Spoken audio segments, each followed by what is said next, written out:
Мен эки жолу салашууга Емельяненко менен чыккан болсом, даярдыктарым экөөсүндө тең күмөн менен болду. Акыркы эки уруш мен үчүн аябай жай өттү.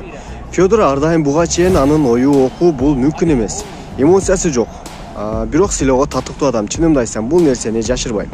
Менин бир гана сүйүктүү мушкерим бул клетка ичиндеги карьерамдагы эң маанилүү негизги мушкер бул Емельяненко болгон. Мен бул жеңиш менен сыймыктанам. Деп бул сөздөрдү конференциядан кийин, жеңиштен кийин бул сөздөрдү Емельяненкого карата айтып өткөн достор. Түнү менен уктабай акыркы император Емельяненко жана Бедердин салашуусун күтүп көргөндөр болду достор. Көргөн болсоңор красавчик. Белатордун эң акыркы негизле спорттон койтошуусу болду Емельяненконун достор. Жашы да элүүгө жакындап калган эле чынында. Биринчи раундда Бедердин технический нокаут менен бул салашуу аягына жетип келди.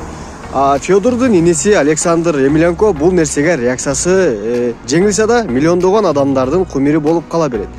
Жана бул карылыкта разница берерин түшүндүрүп өткөн.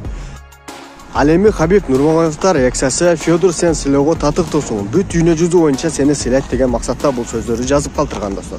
Эгерде достор силер дагы Емельяненконун бул күнгө чейин салашуусун көрүп келген болсоңор, видеого лайк басабыз достор, амандашалы, күн көрөлүк.